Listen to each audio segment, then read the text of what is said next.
302. So you may have saw the video the other day. I met up with Andrew from Mustang Lifestyle. Really nice guy. I've never met him before.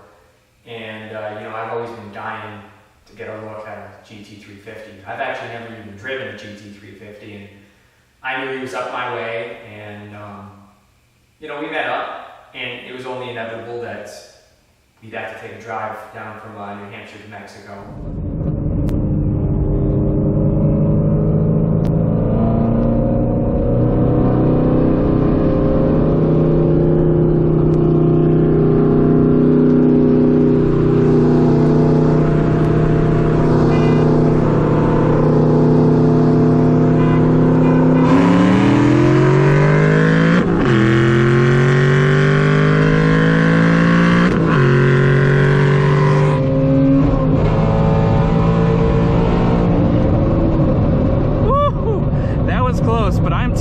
This car has a lot of some really good runs.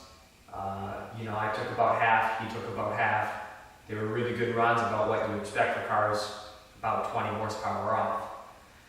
So anyways, at the end of that night, I thought my car performed well. You know, I know it was hard on it. And you know, the intake air temps were getting pretty hot, over 150. And you know, I get it back to the house, and it's making a sound that I don't like. Damn, you know, did the car finally give up the ghost? You know, and normally I wouldn't be. Sorry, something in my eye. Normally, a little bit of sound at idle wouldn't really freak me out too much. A little bit of backstory, is kind of embarrassing to admit it, but what had happened was earlier this year, I was shooting some footage. I was doing an exhaust video. And I thought I was on my pump gas pulley. I got a 3.6 inch pulley for pump, makes about 18 pounds of boost. I got a 3.2 inch pulley, makes about 21, 22 pounds of boost. I usually use that with Torco. And then I have a 3.0 pulley that makes like 25 pounds. I use that with the United ethanol.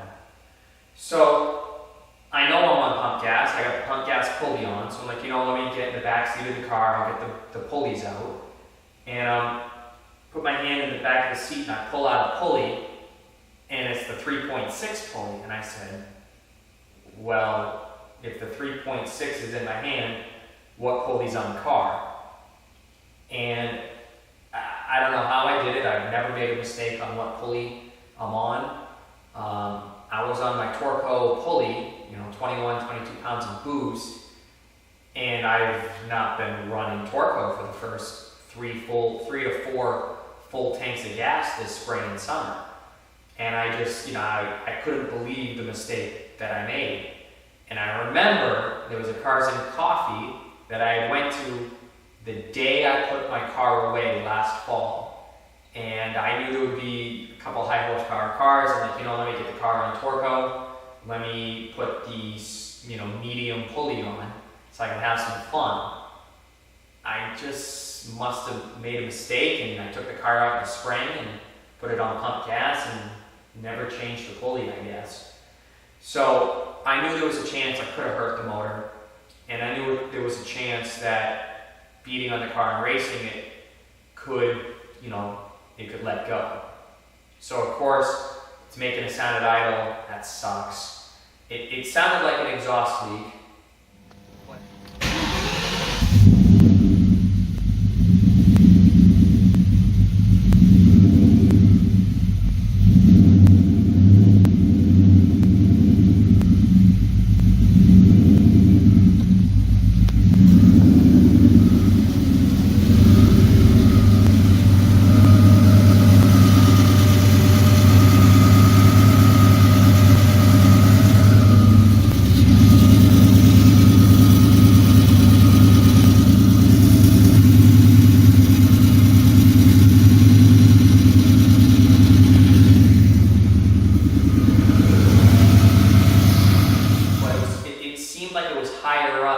Towards the head and not kind of towards the ground where you would normally expect an exhaust leak to be.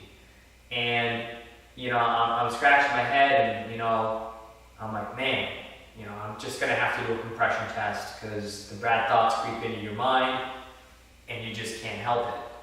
And you know, it's actually not the first time I thought I hurt the motor, and I'll tell you a real quick story. This was 3 years ago, it was 2017. I'm out with my best friend, we're cruising around, we're actually on the kill tune. I had the 2.9 Gen 2 at the time, making 770 to the tire, and we're blasting up and on ramp, and we do the 2 to 3. And like when I got back in it in third gear, the entire exhaust sounded completely different.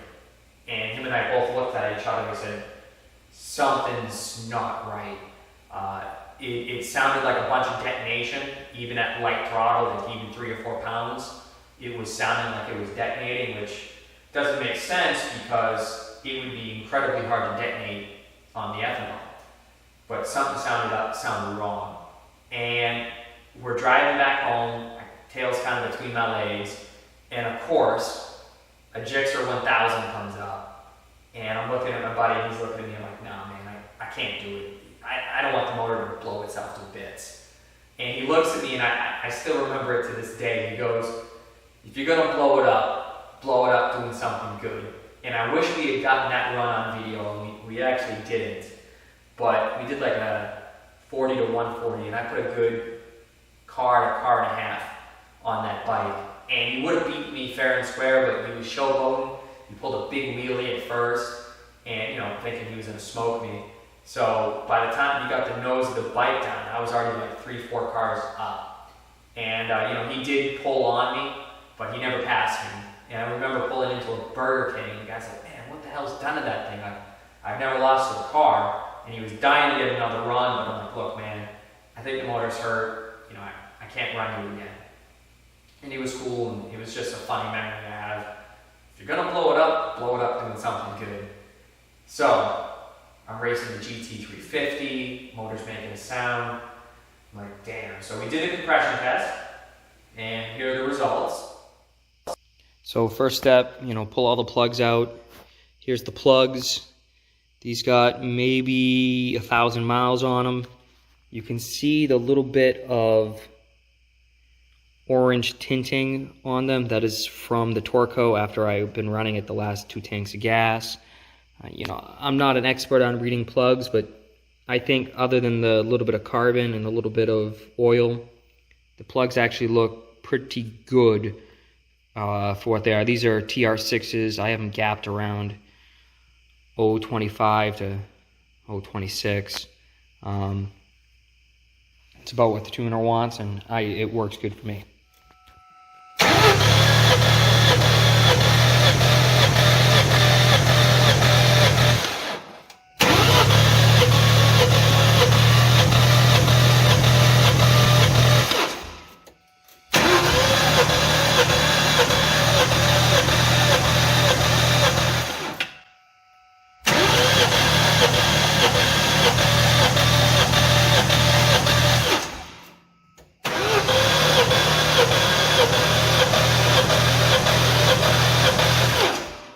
So here's the final results, and you know you're a Cobra guy when you have your spare alternator ready to go on the car. This is actually a Kenneth Miley Jr. set. I got a J2 fab on the car now, and you know I just kind of got a backup ready to go. You never know if you're a real Cobra guy, you know that you never know when it's time for your alternator to let go. So anyways, back to the compression test. I was really pretty pleased with the results. It does look like the you know, the passenger side is a little bit lower than the driver's side, but you know I actually talked to the guy that did the cams, and he says, you know, depending on how the cams got degreed, you know, plus or minus a few degrees, that could actually cause the little bit of variance between the two banks.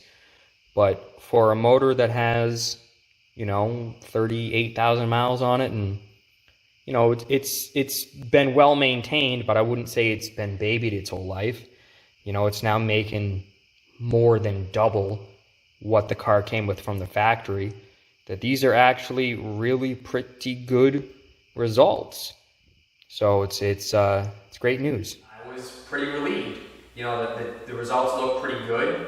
You know, one side, like I said, a little bit lower than the other side. And the guy that did the cams, Todd, said, not to worry, your motor actually looks pretty healthy given the, what it's been through.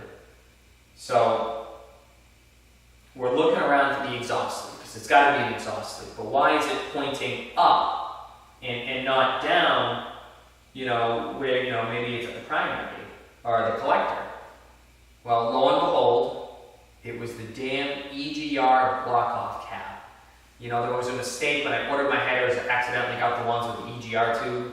So I got a really nice billet plug.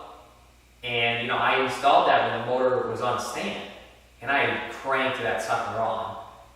And somehow it became completely finger tight. And we had just even touched it and the thing almost fell off. And of course, down in the primary, it is sticking up towards the head. And that's where I was hearing the sound. And, it was a sigh of relief. It's been a long story with this car, with this stock rotating assembly, or stock bottom end, I should say, sorry. The only thing that's done at the bottom end is ARP 2000 rod bolts and the billet oil pump gears. So it seems like she's got a little bit more to tell. So until next time, thanks for watching, guys. Hope you subscribe. Stay safe out there. Thanks.